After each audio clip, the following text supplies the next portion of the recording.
Roberta Joan Mitchell was born in Fort Macleod, Alberta in 1943.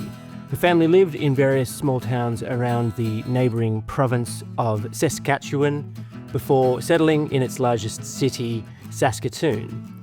She contracted polio at age 9 in the same outbreak of polio that also struck down a young Neil Young over in Ontario, weakening her left hand, her fretting hand, as a normie right-hander, leading her to experiment early on with alternate tunings, firstly on the ukulele and then the guitar.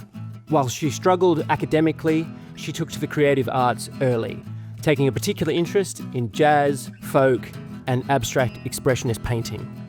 Indeed, she dropped out of college at age 20, supporting herself by playing folk gigs in Calgary before moving east to Toronto. She gave up her newborn daughter for adoption in 1965, an incident she later said directly precipitated her first major creative songwriting spurt, which ultimately launched her career. She married American folk singer Chuck Mitchell that same year and kept his name following their divorce in 1967. Part of the reason for their split was the tension caused by her comparative lack of formal education and her indifference to folk music orthodoxy. She also continued to follow her own creative path of experimental guitar tuning as a basis for her songwriting. Indeed, it was her burgeoning songwriting that caught the attention of the heavyweights of the folk music scene, with her song Both Sides Now soon being recorded by Dave Van Ronk and Judy Collins in 1967 and 68, respectively.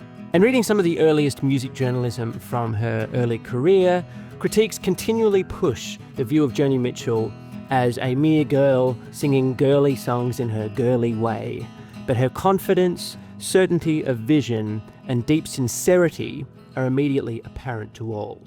Rows and flows of angel hair and ice cream castles in the air, feather canyons everywhere. I've looked at clouds that way. Tuning-wise, this is in drop D, in open D major, with a capo on the 4th fret, and it's not even a particularly unusual tuning for her standards anyway. Now they only block the sun, they rain, they snow on everyone. So many things I would have done, the clouds got in my way. Now, for any of you who have seen Joni's comeback in 2023, I think it was at Newport, you would have seen her singing this song at age 79, having written it at around age 25. And it's incredible just how much the song only gathers meaning through the years, and it's just so very beautiful. But straight away, all of her hallmarks are there. The unusual tuning, these intriguing melodies that follow the lyrics rather than the other way around, which is what almost all other songwriters do. And in true Joni fashion, she's using a personal, albeit perhaps common experience as a means for expressing her own awe and bewilderment at the nature of the universe. From the get-go, Joni is drawing from outside of mere music for inspiration, from her own life, from literature, and from fine art. Not the Beatles and not Bob Dylan, at least for the most part. She looks at clouds in the sky and a song just falls out of her. If that's not what creative genius is, I don't know what is. And unlike you and me, and just about everyone else who has ever picked up a guitar and written a song, she didn't start by mimicking others before finding her own voice. For most songwriters starting out, songwriting is initially a paint-by-numbers exercise. Songs start with a verse, and each verse is made up of little stanzas, and each stanza with the same number of syllables and following the same melody as before. Joni throws most of that out of the window from the get-go. And even harmonically, her use of open tunings, initially a byproduct of her childhood bout of polio, means that her choice of chords don't really move in the same predictable patterns and conventions that guitarists playing in standard tuning typically fall into. Therefore, her vocal melodies become more of a free-flowing expression of the words rather than the other way around.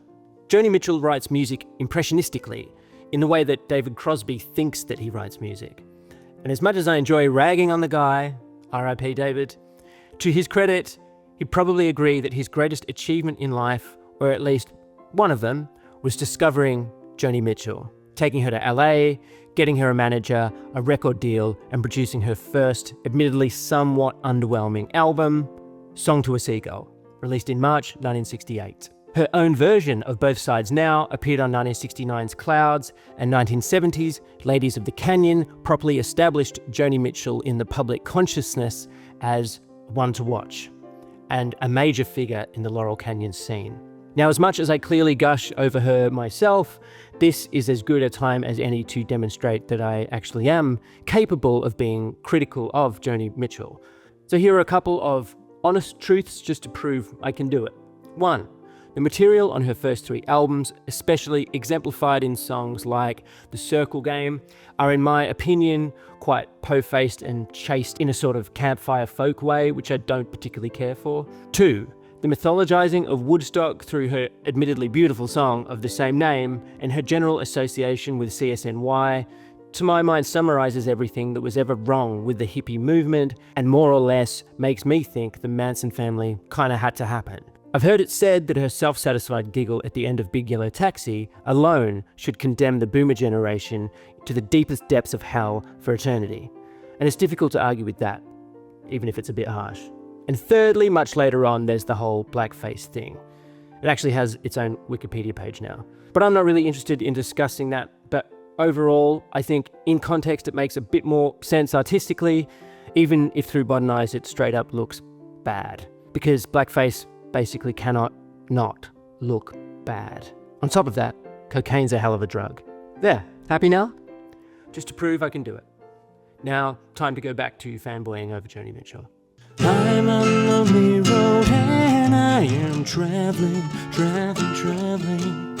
looking for something, what could it be? I hate you some, I love you some.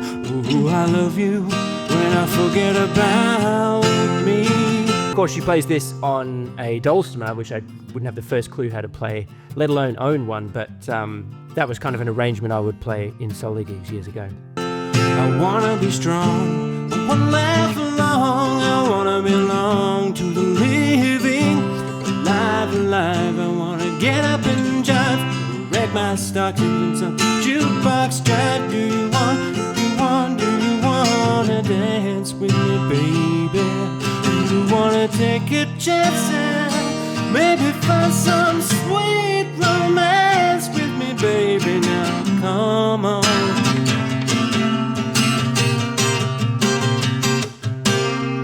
Anyway, of course 1971 saw the release of Blue, and the 6 albums between Blue and 1977's Don Juan's Reckless Daughter represent her imperial phase, and for my money just about the best run of 10 out of 10 perfect albums seen from any popular artist. David Bowie probably has a longer perfect run off the top of my head, even if I can admit I don't love Bowie as much as I love Joni.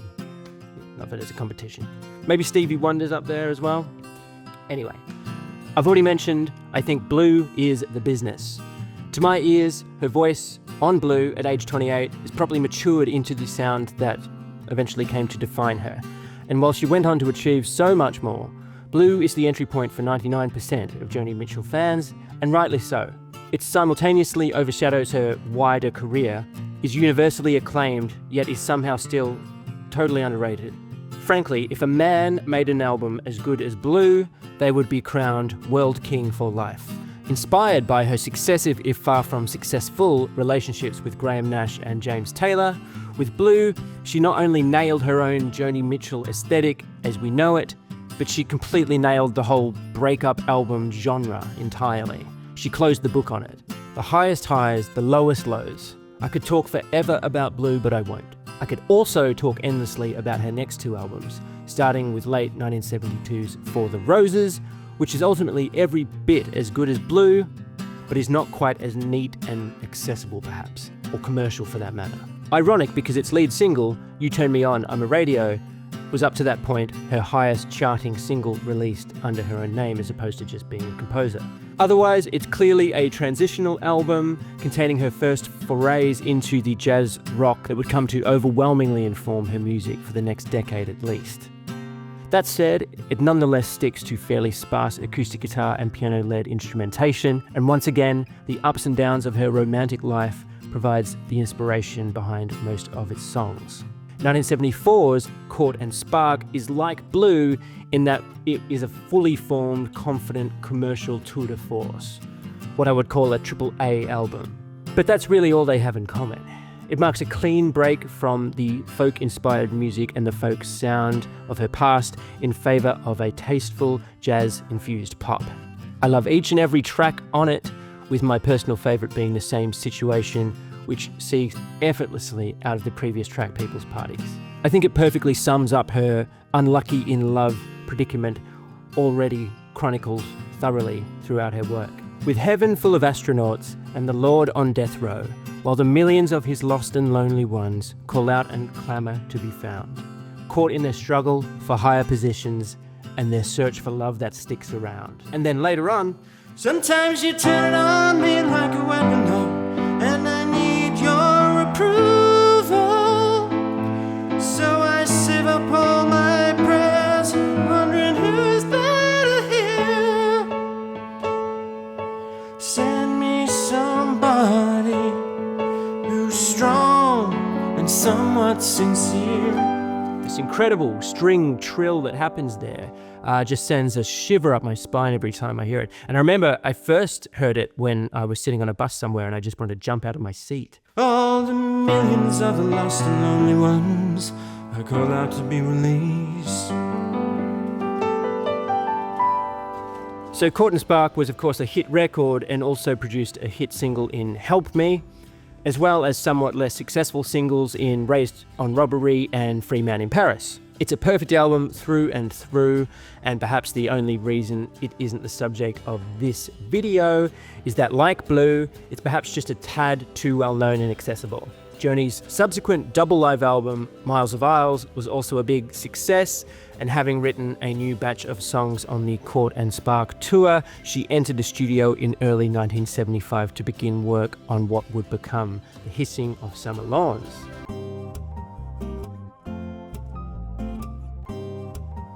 But I'd like to conclude this video essay by apologising. Apologising for what, you say? Well, there's a few reasons. The first one being that even after declaring this early on as my favourite Joni Mitchell album, a work of genius by a genius, an artist who is one of the few people in the rock and pop world deserving of the term, even despite saying this, through undertaking the process of putting this album under the microscope, it has become increasingly apparent to me that with all said, this album is far better than I even thought it was from the outset. Most great music, especially lyrics in my experience, tend to wither under the lights at closer inspection. From start to finish, The Hissing of Summer Lawns is a work of such exquisite poetic depth, world-weary thoughtfulness, and singular musical complexity and listenability that I can't but help conclude that it's underrated even by those people who love it as much as I do.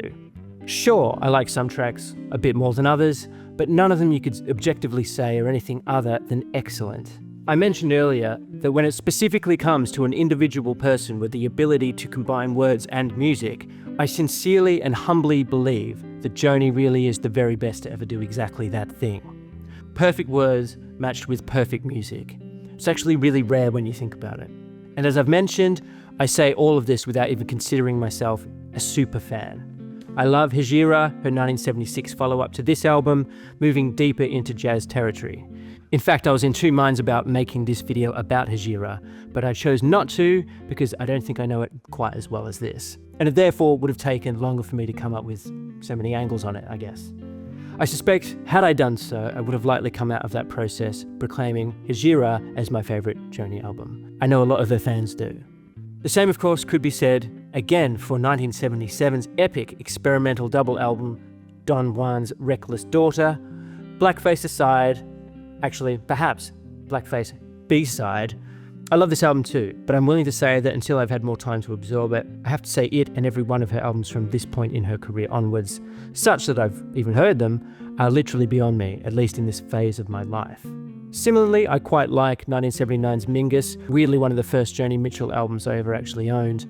But the proper deep dive into jazz that it represents is perhaps fitting as an end to my knowledge of Joni Mitchell's music, an end to her 70 studio albums and our 10 out of 10 Imperial Phase run of perfect albums. And to make this as clear as possible, I'm not saying albums she put out in the 80s or 90s before she retired for a life as a painter are not amazing. I'm simply saying I don't know them well enough to comment. And I mean both, in that I literally haven't heard these records, as well as not having perhaps the wisdom and the intelligence to even understand what I'm hearing. Such is her genius. If you liked this video, please do me a favor and hit the like button. But if you didn't, rather than hit the dislike button, can I suggest you leave a comment and let me know why? I'm always open to feedback, advice, and opinions that challenge mine. Plus, it apparently helps me game YouTube's algorithm. If you subscribe and ring the bell, it will let you know whenever I put something new up. You can follow me on all the socials if you're so inclined. And if you'd like to incentivize me with a $5 a month to continue doing these videos, a link to my Patreon should be just beneath this video. Cheers.